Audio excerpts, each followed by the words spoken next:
नमस्कार, मैं हूँ रेखा और आपके साथ आपकी होस्ट मैं हूँ मुस्कान। दर्शकों, एक नई सुबह की शुरुआत हो चुकी है और हम अपने विशेष मेहमान को लेकर इस कार्यक्रम में उपस्थित हो चुके हैं।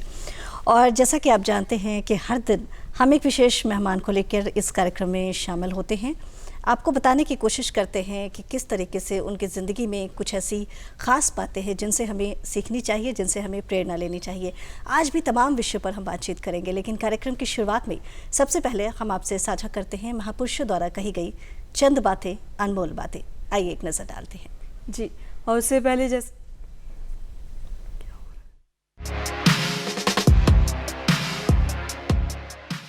डॉक्टर एपीजे अब्दुल कलाम ने कहा था, सपने वो नहीं हैं जो आप नींद में देखें, सपने वो हैं जो आपको नींद ही नहीं आने दे।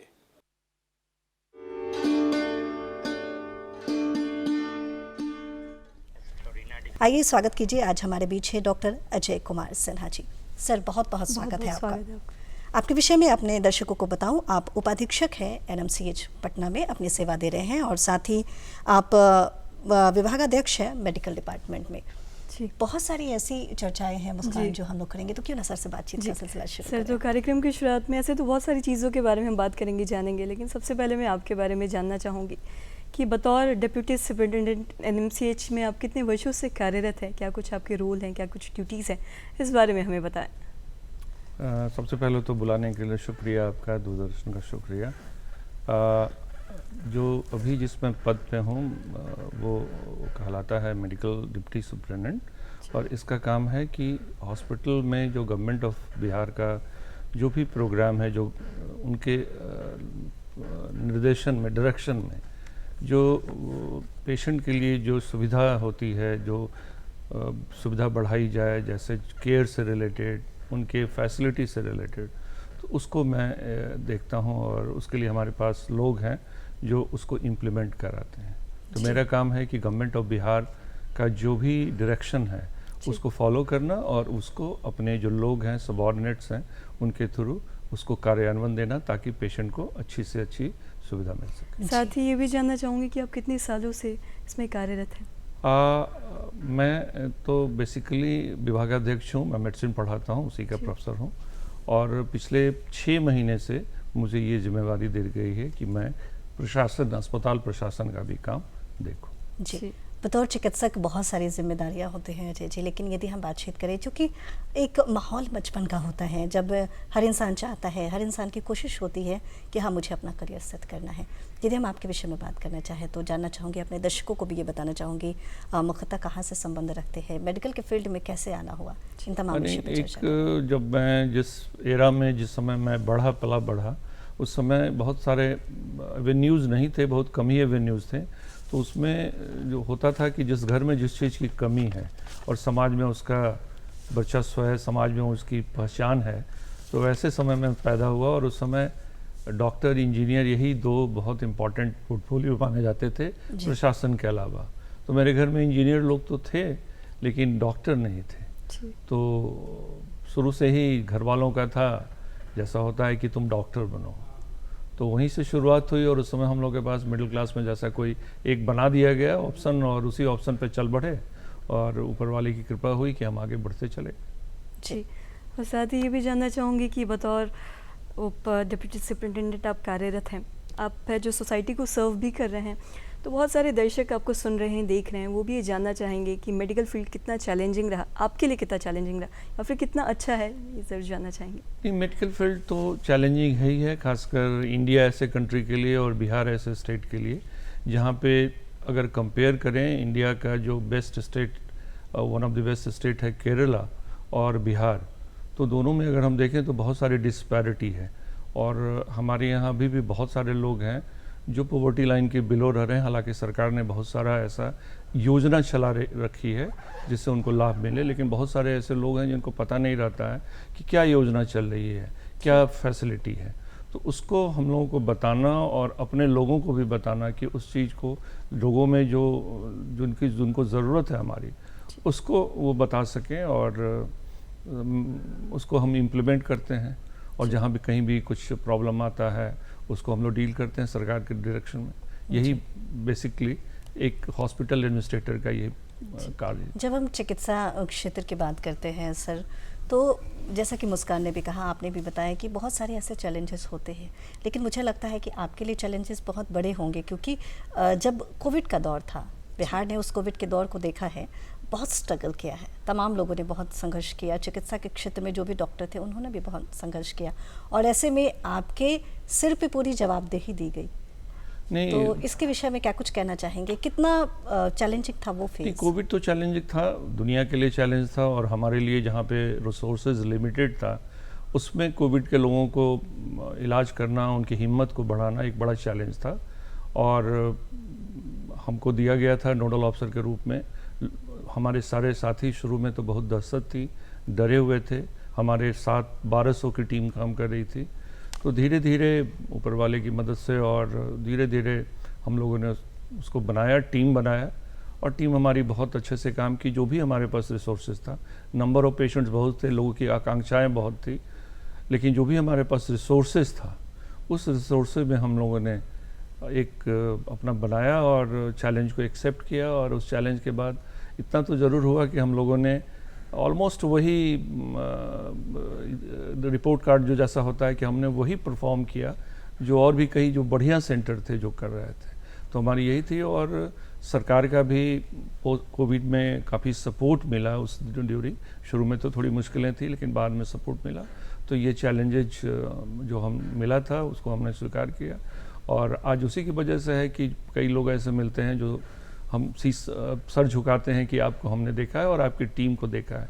और एक पब्लिक में भी जो ओपिनियन बन गया था लोगों का कि जो डॉक्टर होते हैं खाली प्रैक्टिस में ज़्यादा ध्यान देते हैं, उनकी जो थी वो बढ़ी, हमारे प्रति उनकी श्रद्धा बढ़ी। तो कोविड का इंजस्ट हमको लगता है कि यही आउटकम हुआ है। जी जी।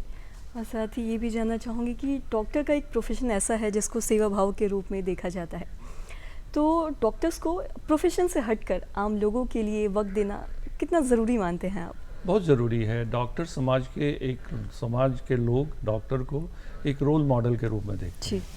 और हम भी जब डॉक्टर नहीं बने थे तो जो हमारे इर्द गिर्द डॉक्टर थे वो कैसे कपड़ा पहनते हैं, कैसे उनका बॉडी लैंग्वेज होता है, तो हम लोग उसको कॉपी करने की कोशिश करते थे। एक तरह का समाज में डॉक्टर को एक लीडर माना जाता था जिसको सब लोग फॉलो करना चाहते थे। धीरे धीरे बहुत सारी चीज़ें आई, बहुत सारे हेल्थ में परिवर्तन हुए।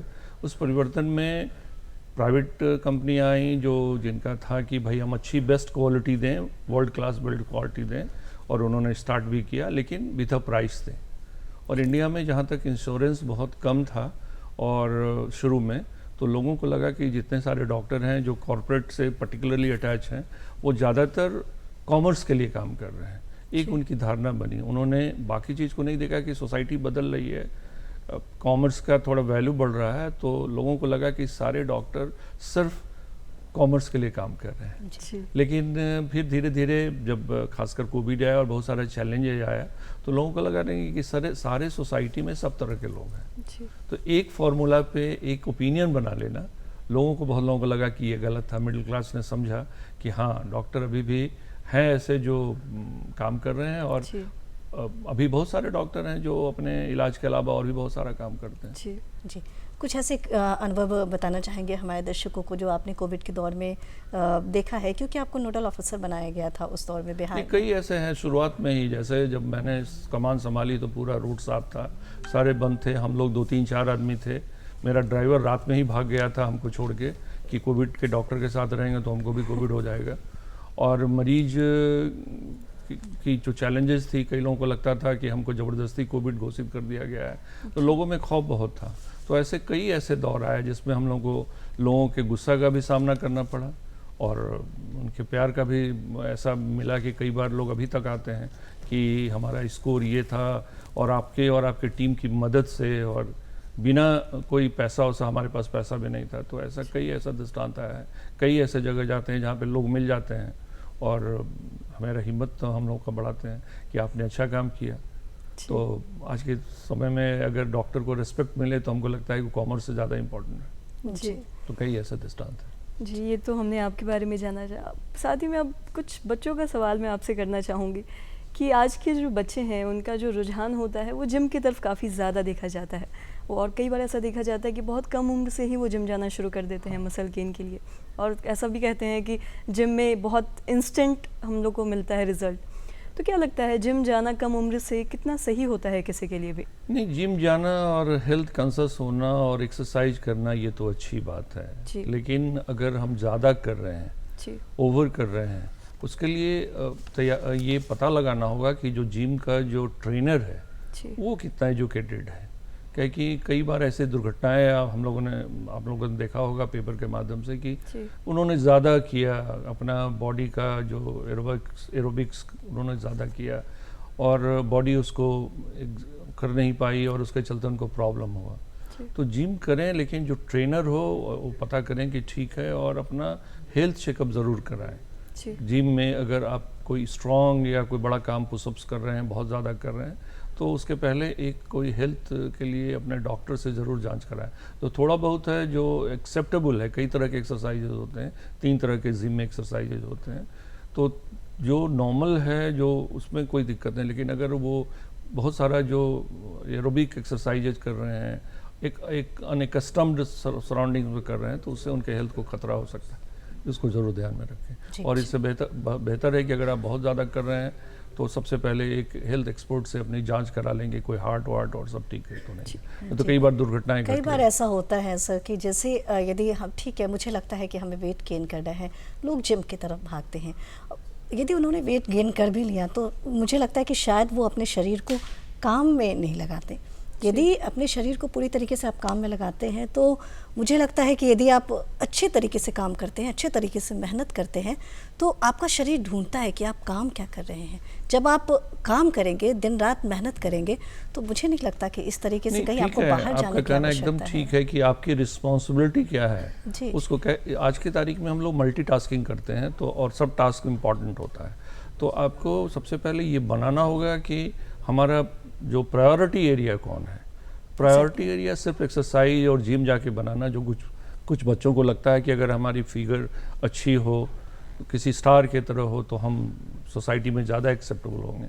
तो ऐसी बात नहीं है। हर एक लोगों को अपना प्रायोरिटी बनाना होगा, और एक्सरसाइज ठीक है, जिम ठीक है, लेकिन जो प्रायोरिटी एरिया है उसकी ओर ज़्यादा ध्यान देना होगा, न कि दिन भर जिम में बैठे हुए हैं और जिम में काम करें। मेरा ये मानना है। जी, यदि हम शुरुआती दिनों की बात करें, जब आपने चिकित्सा के क्षेत्र में काम करना शुरू किया था, तो उन दिनों को याद करते हुए क्या कुछ अनुभव साझा करना चाहेंगे? नहीं, जैसा अनुभव तो था कई उस समय जब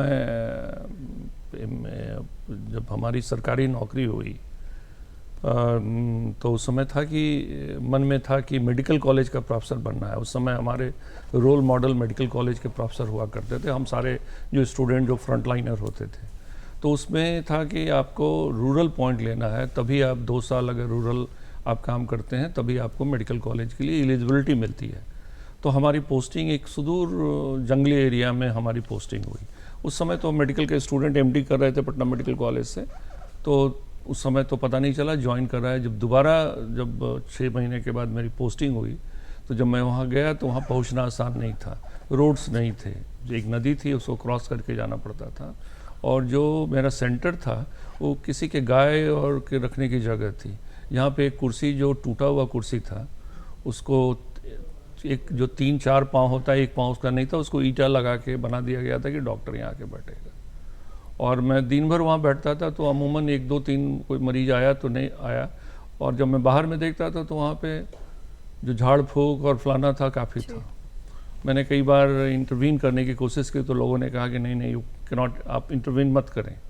लेकिन धीरे धीरे करके हमने कुछ ऐसा उस एरिया में किया कि अभी भी लोग हमको वहाँ पे आते हैं और हमारे सामने सर नवाते हैं कि मैंने लोगों का धीरे धीरे दिल जीता। कुछ ऐसे काम किए, कुछ ऐसे रोग जिसको उन लोगों ने सोच रखा था कि ये इलाज हो ही नहीं सकता है, जो छोटी छोटी बीमारियाँ थी, कोई बड़ी बीमारियाँ नहीं थी। हम सुदूर गए और वहाँ के जो लोकल पॉलिटिशियन थे उनकी मदद से हमने कुछ ऐसा चीज़ किया कि लोगों को लगा कि हम पे उनकी बड़ी विश्वास बढ़ा और लगा कि ये आदमी डिफरेंट है और ये सही में है। तो धीरे धीरे करके जो मेरा जो था लोगों का, और मैंने चेंज किया। अभी भी हमको याद है, एरिया तो बहुत चैलेंजिंग एरिया था, लेकिन अब मैं जब याद करता हूँ उसको, तो उससे मैंने बहुत कुछ सीखा। और लोगों का जो रूरल का जो सेटअप होता है उसका क्या मनोदशा है और क्या उसकी ज़रूरत है, उसको हमने समझा। और डॉक्टरी जैसा हम लोग कहते हैं अपने स्टूडेंट को, साइंस तो है लेकिन ज़्यादा आर्ट है, तो आर्ट के साथ साइंस अप्लाई करो। तो खासकर जो पेरीफेरी से आ रहे हैं, जो तुम्हारे पास आ रहे हैं बहुत लेके आशा लेके, उसको आर्ट का भी अप्लाई करने से उनका जो हीलिंग जो होता है वो फास्टर होगा और तुम्हारे प्रति श्रद्धा बढ़ेगी, जो हम स्टूडेंट को कहते हैं। जी, ये मुझे लगता है कि बहुत बड़ी बात आप समझाते हैं, क्योंकि यदि आप एक डॉक्टर हैं तो बेसिकली ठीक है, आप इलाज भले ही कर रहे हैं, लेकिन उसके मन को जीतना है, उसके विश्वास को जीतना है। और विश्वास को यदि आप विश्वसनीयता में बदल देते हैं तो वो इंसान आपको ज़िंदगी भर नहीं बोल सकता है। एकदम। जी। और साथ ही ये भी आपसे जानना चाहूँगी कि अभी हमने फिटनेस की बात की थी, जिम की बात की थी, प्रधानमंत्री की योजना है सभी को योगा करना चाहिए, हमारे ये जीवन शैली और स्वास्थ्य के लिए बहुत ही ज़रूरी है। तो क्या लगता है योगा को दैनिक जीवन में उतारना का क्या कुछ लाभ है और कितना ज़रूरी मानते हैं इसको आप? नहीं, एकदम ज़रूरी है। जो आज की जो इकोसिस्टम हो गया है या जो दुनिया हो गई है, मल्टीटास्किंग हो गई है। हम लोग सुबह से उठ के रात के 10 से 11, 12 जब तक सो नहीं जाए कुछ ना कुछ करते रहते हैं, कुछ ना कुछ एक्टिविटी में रहते हैं। और ज़्यादातर हमारा जो लाइफ हो गया है वो सेडेंट्री लाइफ हो गया है, क्योंकि सब कुछ आसानी से उपलब्ध है। एक ज़माना था जब हम लोग के घर में कोई पकवान बनता था तो हम लोग उसको लेते थे कि महीना में पकवान बन रहा है, मेरी माँ बताती है। लेकिन अब तो बच्चों को जोमेटो और बहुत सारा ऐसा चीज़ है जो आप क्लिक कीजिए और खाना पहुँच जाता है। तो सेडेंट्री लाइफ हो गया है, स्ट्रेस बढ़ गया है, पैसा बढ़ा है लेकिन खुशियाँ नहीं बढ़ी है, स्ट्रेस बढ़ा है। और कई बार हम लोग बच्चों को समझाते हैं कि तुम कितना आगे बढ़ो, उससे ज़्यादा इम्पॉर्टेंट है कि जब डिस्ट्रेस हो तो कैसे अडेप्ट करो, जो ज़्यादा इम्पॉर्टेंट है तुम्हारे सक्सेस से। कि कई बच्चों में तनाव, साइकेट्रिक जो डिजीज़ है बड़ा ज़्यादा कॉमन हो रहा है। तो उसके लिए कहीं ना कहीं योगा और मेडिटेशन बहुत अच्छी चीज़ है। हमने भी उसको अप्लाई किया है, कर नहीं पाता हूँ पूरा, लेकिन हमने देखा है कि योगा और मेडिटेशन जो बहुत सिंपल चीज़ है, सब लोग कर सकता है। तो उससे ज़रूर फ़ायदा मिलता है, स्ट्रेस रिलीव होता है, परफॉर्मेंस बढ़ता है। जी। तो मेरी समझ से अगर योगा और मेडिटेशन करते हैं तो अच्छी है आपके लिए, आपका परफॉर्मेंस ज़रूर बढ़ेगा, आप स्ट्रेस से फ्री होंगे। और आपने अभी जैसा कि स्ट्रेस की बात की, और आज के इस भागदौड़ की ज़िंदगी में जो 9 to 5 जॉब करते हैं उनमें काफ़ी ज़्यादा देखा जाता है कि एक जगह पे बैठे रहते हैं, स्वास्थ्य भी काफ़ी ज़्यादा बिगड़ जाता है। तो उन लोगों को ख़ास तौर पे योगा करना कितना ज़रूरी है, और ख़ासकर जो लोग योगा नहीं करते या जो भी फिटनेस के लिए कुछ नहीं करते हैं, देखा जाता है उनमें खासकर बहुत ज़्यादा वो लोग हैं जो डिप्रेशन का शिकार बन रहे हैं। एकदम। तो उनके लिए सब कितना ज़रूरी है? बहुत ज़रूरी है, हमने बताया ना कि बहुत ज़रूरी है। स्ट्रेस आजकल बहुत कॉमन हो गया है जी। अगर पहले से कंपेयर करें, जब मौसा मौसी, नाना नानी, चाचा चाची, हम लोग तो उसी परिवार से आगे बढ़े हैं, तो लोगों की अपेक्षाएं कम थी लेकिन खुशियां ज़्यादा थी। छोटी छोटी चीज़ों से लोग खुशियां करते थे। अब बड़ी बड़ी चीज़ हो गई लेकिन खुशियां नहीं होती, बहुत जल्दी ख़त्म हो जाती है। स्ट्रेस बढ़ते जा रहा है, डिप्रेशन बढ़ते जा रहा है लोगों में। तो उसमें जो मेडिटेशन है और योगा है वो बहुत इम्पॉर्टेंट है।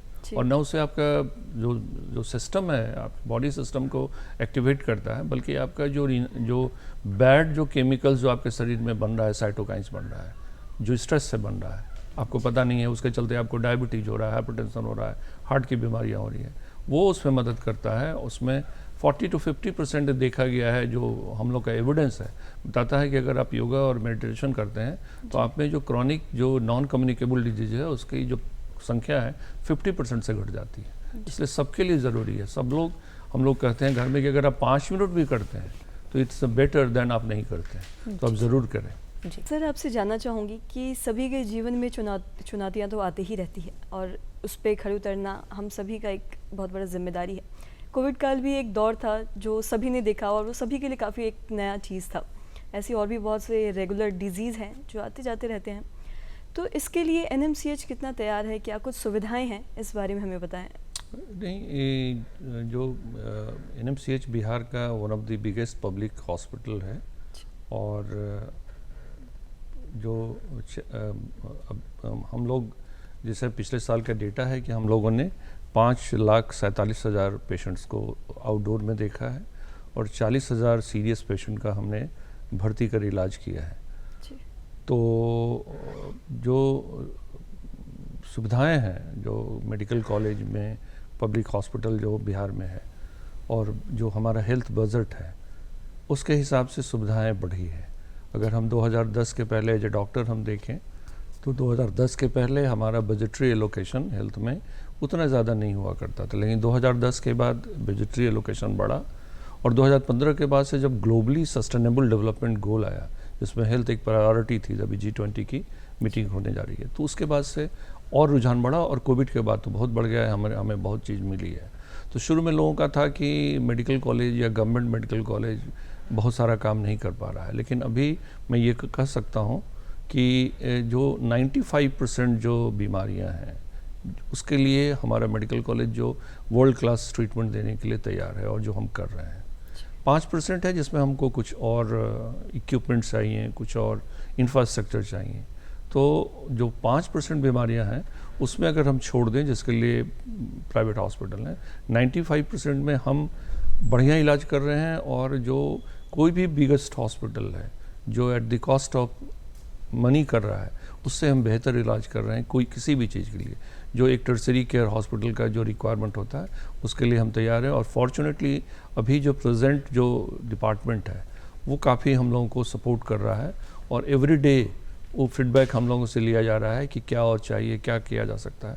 तो अगर आप देखेंगे कि 15-20 साल पहले का जो मेरा मेडिकल कॉलेज था और आज का मेडिकल कॉलेज, अगर आप जाएंगे और उसका फ़ोटो लेंगे तो आपको डिफरेंस मिलेगा कि अच्छा पानी, अच्छा वेटिंग रूम, ये सब अब हो गया है, एयर कंडीशनिंग, क्यू सिस्टम, तो अब काफ़ी बड़ा है। सरकार का ध्यान काफ़ी इस ओर है और हम लोग उसी की दिशा में आगे बढ़ रहे हैं। तो वैसे लोगों को मैं कहना चाहता हूँ कि जो लोग मिडिल क्लास हैं और जिसके लिए आउट ऑफ पॉकेट एक्सपेंडिचर जिसको हम लोग कहते हैं मुश्किल है, तो वो हमसे मिले। थोड़ी भीड़ हमारे यहाँ ज़रूर ज़्यादा है, लेकिन हम ये आपको भरोसा दिलाते हैं कि हमारी जो ट्रीटमेंट है उसमें आप कहीं भी नहीं कर सकते हैं, वो हम वर्ल्ड क्लास ट्रीटमेंट दे रहे हैं।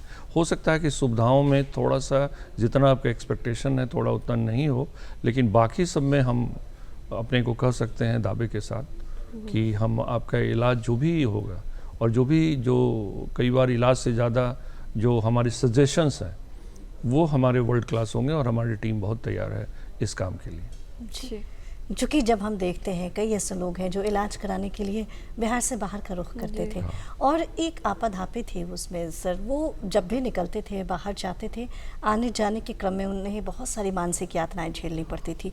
तो संभवतः अब उस तरह की यातनाएं नहीं झेलनी पड़ती है। बिहार में इस तरह की चिकित्सा सेवा उपलब्ध हो चुकी है और अब लोग विश्वास भी करने लगे हैं, ये बहुत बड़ी बात है।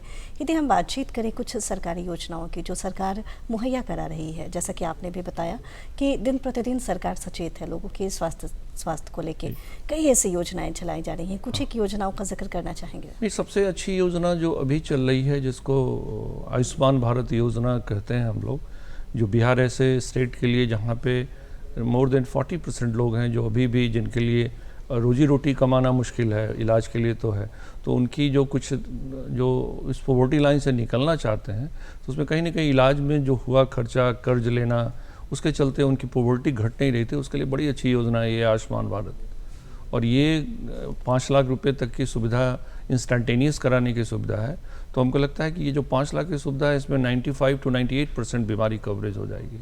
तो इसको जन जन तक पहुंचाना ये सरकार की तो जिम्मेवारी है, लेकिन लोगों की भी जिम्मेवारी है कि ज़्यादातर जो लो पॉवर्टी वाले होते हैं उनका जो एजुकेशनल इंडेक्स भी कम होता है, तो उनको पता नहीं है कि ये योजना क्या है। हालांकि सरकार उसके लिए विस्तृत इंतजाम कर रही है कि लोगों को जन जन पहुँचे, लेकिन ये बहुत अच्छी योजना है आयुष्मान भारत। और अभी तक हमने बिहार में 70 लाख लोगों को इनरोल किया है, लेकिन करना है और ज़्यादा, ताकि जो हमारा जो पॉपुलेशन है 13 करोड़ बिहार का, उसमें 6 करोड़ लोग ऐसे हैं जो कहीं ना कहीं पॉवर्टी में अभी भी ग्रसित हैं।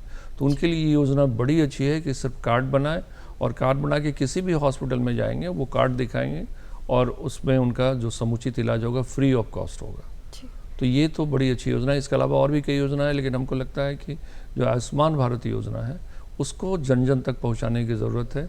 और जो पढ़े लिखे लोग हैं सोसाइटी के, जो हमारी बात अभी कुछ पॉलिटिकल लोग सुन रहे हों, तो उन लोगों का भी दायित्व बनता है कि ये सोशल वर्क है, तो लोगों तक पहुंचाएं कि भाई आयुष्मान भारत कार्ड क्या है और इसके क्या बेनिफिट्स हैं। जी, ये आयुष्मान भारत योजना तो बहुत अच्छी है, लेकिन आज भी ऐसे बहुत से लोग हैं ग्रामीण क्षेत्र में खासकर जिसको इस योजना के बारे में पता ही नहीं, तो उनको जागरूक करने के लिए क्या कुछ? हाँ, वही हम लोग तो कर रहे हैं। हम लोग जो इन्फॉर्मेशन एजुकेशन कम्युनिकेशन का जो मेरा माध्यम है उसके थ्रू हम लोग कर रहे हैं। अभी हम लोग ने निर्णय लिया है कि नालंदा मेडिकल कॉलेज में भी हम लोग उसके लिए प्रचार प्रसार करेंगे, लेकिन इसको जन जन तक पहुँचाने के लिए लोगों को पता नहीं रहता है क्या है। जी।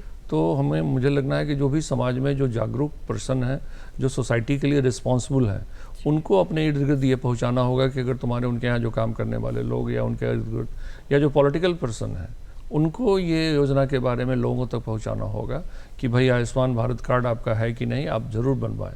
और इससे आपका जो ज़्यादातर जो पॉवर्टी वाले लोग हैं जो निकलना चाहते हैं, उनको कहीं ना कहीं ईस्टर्न पार्ट ऑफ इंडिया में एक डेटा आया है कि उनका आउट ऑफ पॉकेट एक्सपेंडिचर वो कर्जा लेके महाजन से या कहीं से लेके अपने इलाज में कराते हैं, फिर पॉवर्टी में चले जाते हैं। तो उनके लिए ये बहुत अच्छी है और सरकार का है कि जितने सारे लोग हैं सबको लाना, और ये इसको पहुंचाने का काम सिर्फ चिकित्सक या चिकित्सा समुदाय से जरूर लोगों का नहीं है, सारे लोगों का है। जी, जन सरोकार की चीज़ें हैं। यदि कई ऐसे लोग हैं जो इस योजना से लाभान्वित हो चुके हैं, तो मुझे लगता है कि आपकी भी जिम्मेदारी है, आपकी भी जवाबदेही हो जाती है कि आपने किस तरीके से इस योजना का फ़ायदा उठाया है, अगले को इसके बारे में जानकारी दे, ताकि हर एक इंसान जो है, समाज का हर एक वर्ग जो है, वो इस आयुष्मान भारत योजना से लाभान्वित हो सके। यदि हम बातचीत करें आपकी, तो आपने बताया कि आप मेडिसिन डिपार्टमेंट में विभागाध्यक्ष के पद पर भी अपनी सेवा दे रहे हैं, तो इसके विषय में क्या कुछ कहना चाहेंगे सर? मेडिसिन विभाग का तो मेरा जो ड्रीम था कि मुझे प्रोफेसर बनना है, हेड डिपार्टमेंट बनना है, वो तो मैं ईश्वर की कृपा से हूँ। और हमारे यहाँ पूरे हिंदुस्तान से लड़के आते हैं, पोस्ट ग्रेजुएट आते हैं जो फ्यूचर लीडर हैं और जिनकी अपेक्षाएँ आकांक्षाएँ बहुत रहती है, तो उनके लिए हम लोगों ने बहुत सारा चीज़ किया है। पढ़ाना लिखाना समझाना तो है ही है, बहुत सारी ऐसी चीज़ होती हैं जो स्टूडेंट्स के लिए बहुत इंपॉर्टेंट होती है। मेंटोरशिप होता है, अफेक्शन होता है, उनको बताना होता है, दुनियादारी सिखानी पड़ती है। तो न सिर्फ उनको पढ़ाना लिखाना, डिग्री दिलाना, बल्कि उनको फ्यूचर लीडर बनाना।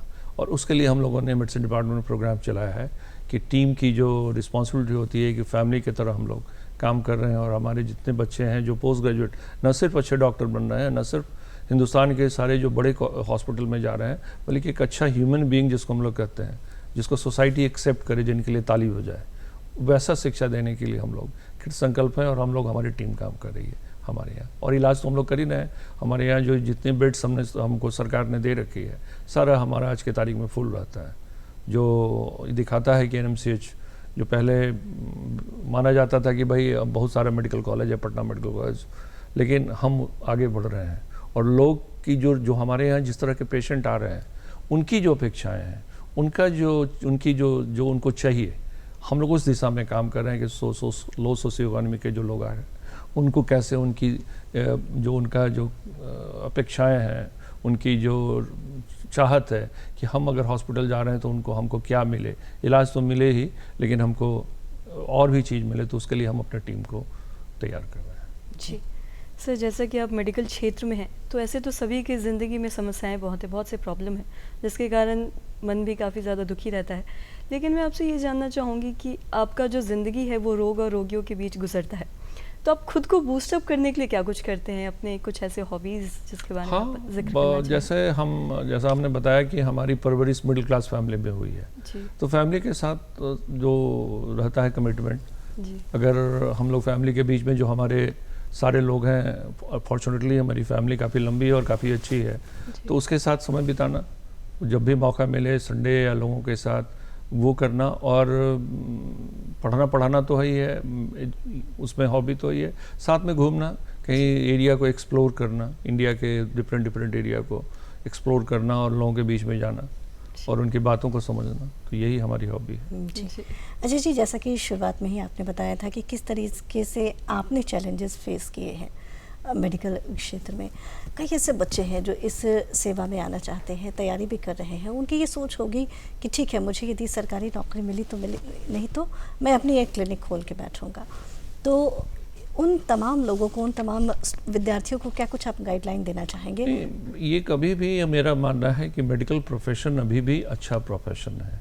अगर आप अच्छे डॉक्टर हैं, आप सोसाइटी की जिम्मेवारियों को समझते हैं, ये ज़रूरी नहीं कि आप बहुत बड़े विद्वान हैं, अगर आप जिस सोसाइटी में काम कर रहे हैं उनकी क्या रिक्वायरमेंट्स है उसको समझना और उसके लिए एक्ट करना, तो मैं समझता हूँ कि आप इंजॉय करेंगे। कोई भी मेडिकल प्रोफेशन के लोग, एक प्रोफेशन है, थोड़ी सी मुश्किलात है, क्योंकि अभी भी हम लोग गुजर रहे हैं, कंट्री अभी इकॉनमी क्राइसिस से उभरने की कोशिश करिए। हो सकता है 10, 20, 25 साल के बाद हम और बेहतर स्थिति में हों, लेकिन अभी भी जो प्रोफेशनल्स हैं, शुरुआती दौर थोड़ा कठिन है, लेकिन अगर आप इसको चैलेंज के रूप में लेते हैं और आप इसमें धीरे धीरे सक्सेस पाते हैं तो आपको एक अच्छा फीलिंग भी होता है। और हर एक 95% लोग ऐसे हैं जिन्होंने चैलेंजेस को एक्सेप्ट किया है और रोज़ चैलेंज से उभरे हैं, तो उनका मनोबल और बढ़ा है और यही उनके सक्सेस का भी कारण है।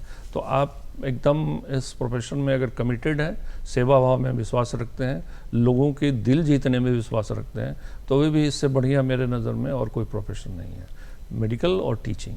तो आप एकदम आए और थोड़ी सी हिम्मत रखें। शुरुआती कष्ट होगा, प्रोफेशनल्स को शुरू में कष्ट होता है, लेकिन अगर आप 5-10 साल उस चैलेंजेस को एक्सेप्ट कर लिए तो उसके बाद तो लाइफ आपका है और आप अपनी ज़िंदगी खूब अच्छे से जिएंगे। अभी हम लोग करियर की बात कर रहे थे, तो मैं करियर के बारे में एक सवाल आपसे और जानना चाहूँगी कि मेडिकल के क्षेत्र में जो भी छात्र और छात्राएं करियर बनाना चाहती हैं, तो उन्हें पढ़ाई की शुरुआत कब से कर देनी चाहिए, ये आपसे मैं जानना चाहूँगी। हाँ, नहीं, पढ़ाई की शुरुआत तो आजकल के बच्चे बहुत कमिटेड हैं, उनके पास बहुत सारी एवेन्यूज़ है जो कर सकते हैं, लेकिन फोकस्ड रहना हमारे लिए ये नहीं है कि आप बहुत तैयारी कर रहे हैं। फोकस, जिसको स्ट्रैटेजिक प्लानिंग हम लोग कहते हैं, स्ट्रैटेजिक प्लानिंग करते हैं और उसमें कहीं ना कहीं उनके फैमिली मेम्बर्स का भी हाथ रहता है।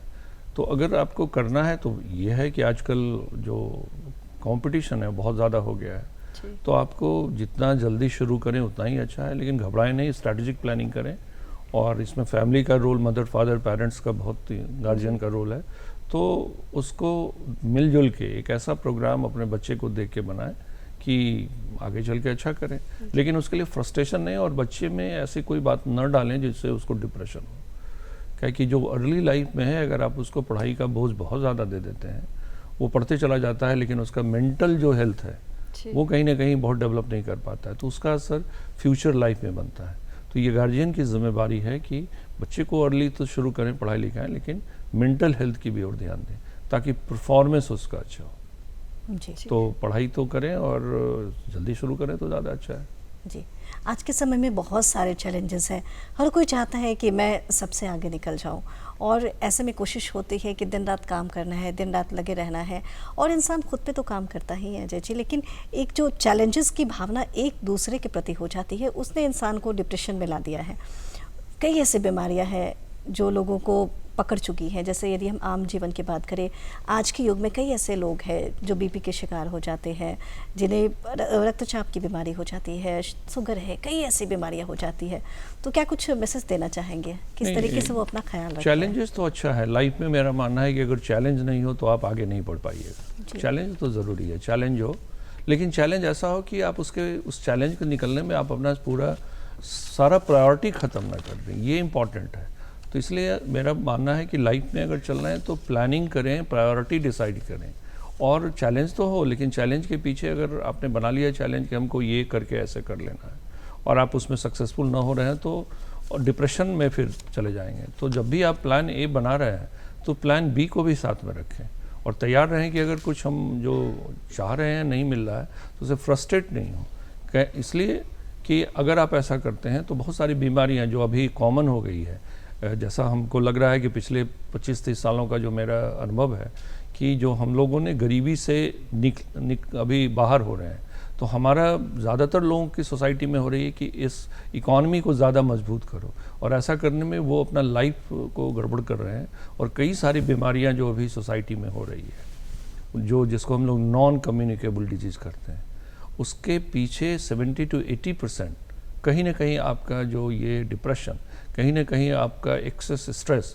कहीं ना कहीं आपका सेडेंटरी लाइफ, कहीं ना कहीं आपका ये जो खान पान जो कल्चर है, ये चारों चीज़ जो आपको ऐसे चीज़ में ले जा रहा है जहाँ पे आपने जो भी अर्जित किया उसका आपने उपयोग नहीं किया तो उसका कोई फ़ायदा नहीं है। तो उसको रखें। आजकल खासकर ज़्यादा जो हम देखते हैं डायबिटीज़ और हार्ट की बीमारियां और ब्लड प्रेशर, कोलेस्ट्रॉल, ये सब जो अभी हो रही है, जो अर्ली डेथ हो रहा है।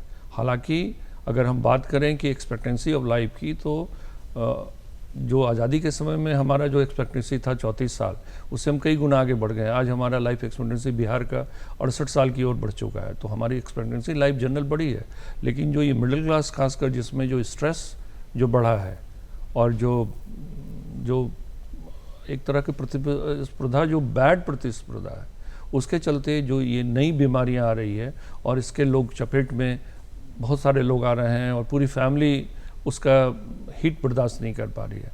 तो उसके लिए ज़रूरी है 3-4 बातों को ध्यान में रखना कि चैलेंज करें लेकिन प्रायोरिटी करें, जीवन को प्रायोरिटाइज करें और प्लान ए और प्लान बी दोनों बनाएं, तभी आप लाइफ को एंजॉय कर पाएंगे। जी सर, आपने मेंटल हेल्थ की बात की है तो मैं आपसे ये भी जानना चाहूँगी कि मेंटली स्टेबल रहना कितना ज़रूरी है, ख़ासतौर पे तब जब आप किसी बड़ी बीमारी से जूझ रहे हो। उन पेशेंट्स को मेंटली स्टेबल रहना कितना ज़रूरी है? नहीं, आजकल सब चीज़ के लिए फिजिकल हेल्थ तो इम्पॉर्टेंट है ही है, लेकिन मेंटल हेल्थ भी उतना ही इम्पॉर्टेंट है। और हम लोग कहते हैं कि जो कंप्लीट हेल्थ है उसमें फिजिकल, मेंटल, सोशल तीनों हेल्थ ज़रूरी है। अगर आप कहते हैं कि हम हेल्दी हैं तो आपको फिजिकल हेल्थ तो ठीक है, मेंटल हेल्थ भी स्ट्रांग होना चाहिए और आजकल सोशल हेल्थ भी ज़रूरी है। अगर तीनों अगर हैं तभी आप हेल्दी हैं। और मेंटल हेल्थ तो आजकल इसका रोल काफ़ी इम्पॉर्टेंट है। और अगर आप देखेंगे किसी भी चैलेंजेज में अगर आपका मेंटली आप स्ट्रांग नहीं है किसी भी चीज़ में, तो आपका परफॉर्मेंस अच्छा नहीं होगा। तो मेंटल हेल्थ को तो हमेशा बनाने की ज़रूरत है और उसके लिए हम लोग कहते हैं कि योगा और मेडिटेशन और एक कमिटमेंट कि कैसे एडवर्सिटी में हम बाहर आएंगे। उसके लिए फैमिली को शुरू से ही, पेरेंट को शुरू से ही बच्चों में ये बताना होगा कि एडवर्सिटी से कैसे अपने को निकलना है। पढ़ना तो आगे बढ़ना है, फ्यूचर सक्सेस तो होना चाहिए, लेकिन उससे ज़्यादा इम्पोर्टेंट मेरे मन में है कि एडवर्सिटी से निकलना, कि आप कैसे आप को करते हैं। जी, तो और मेंटल हेल्थ तो सकते हैं कि स्वास्थ्य मतलब एक शारीरिक विकास के लिए, मानसिक और जैसा कि आपने सोशली बताया, सामाजिक के लिए बहुत ही ज़्यादा ज़रूरी है विकास के लिए। जी, कोई भी इंसान तभी स्टेबल रह सकता है जब पूरी तरीके से वो न केवल शारीरिक रूप से बल्कि मानसिक स्तर और सामाजिक स्तर पर भी स्टेबल हो सके। तभी आप एंजॉय करेंगे लाइफ का, जो एंजॉयमेंट है आपका, जो लाइफ है तभी आप एंजॉय कर पाएंगे। नहीं तो एंजॉयमेंट नहीं होगा। आप फैक्ट्री की तरह जॉब पाएंगे 10-20 साल के बाद कि अरे मेरा तो 20 साल चला गया, हम तो सिर्फ सुबह से शाम तक 12 बजे तक सिर्फ यही करते रहे और अपने कुछ कर ही नहीं पाए। जी, आप एक डॉक्टर हैं, एनएमसीएच में अपनी सेवा दे रहे हैं। चलते चलते क्या कुछ संदेश देना चाहेंगे हमारे दर्शकों को? हेल्दी रहें। एक डॉक्टर होने के नाते मैं ये कहूँगा, प्लान करें लाइफ में। यंगस्टर खासकर जो हमारी जो युवा पीढ़ी है भारत की, जो दुनिया में कही जाती है कि युवा पीढ़ी सबसे ज़्यादा है, तो हमारे जो सबसे बड़ा जो पावर है इंडिया को आगे बढ़ाने में, यंगस्टर है। 25 साल से कम के हमारे 60% लोग हैं, जो दुनिया के लोग कह रहे हैं कि भारत का भविष्य बहुत उज्जवल है। तो बच्चे जो हैं वो अपना प्लान करें, और जो भी प्लान करते हैं आज के समय में आपके पास बहुत सारा अपॉर्चुनिटी है। कोई भी अपॉर्चुनिटी की ओर आगे बढ़ें, प्लान बनाएं, कमिटमेंट करें, मेंटली स्ट्रांग रखें। और जो सोसाइटी में जो आप जिस इकोसिस्टम में रह रहे हैं, कोशिश करें अच्छे से इकोसिस्टम में रहें, परिवार के लोग उनको सपोर्ट करें। तो हम समझते हैं कि न सिर्फ आप आगे बढ़ेंगे, आपका परिवार आगे बढ़ेगा, आपकी सोसाइटी आगे बढ़ेगी और बिहार और भारत, जी सर, हम अगले 10-20 सालों में बहुत आगे निकल जाएंगे। जी सर, आप कार्यक्रम में आए, अपना कीमती समय आपने हमें दिया, इसके लिए सर बहुत बहुत शुक्रिया आपका। Thank you so much for coming sir. तो आज हमारे साथ मौजूद थे अजय कुमार सिन्हा, जो कि डिप्टी सुपरिटेंडेंट है एनएमसीएच में। तो दर्शकों, आप देख रहे थे ये विशेष बातचीत, और चलते चलते कार्यक्रम में अब समय हो चला है कि हम आपसे इस कार्यक्रम के विषय में फीडबैक जानें। आपकी प्रतिक्रिया बहुत ज़्यादा मायने रखती है हमारे लिए, क्योंकि बहुत सारे ऐसे अहम फैसले हम ले पाते हैं। आप इस कार्यक्रम में क्या कुछ खास देखना चाहते हैं, इन तमाम विषयों पर हम आपकी राय मांगते हैं। तो ज़रूर लिख लीजिए हमारा पता और लिख भेजिए अपने फीडबैक। नोट कीजिए, हमारा पता है निदेशक डीडी बिहार, दूरदर्शन केंद्र पटना, फ्रेजर रोड पटना 8000001। हमारा ईमेल एड्रेस है director ddkpatna@gmail.com।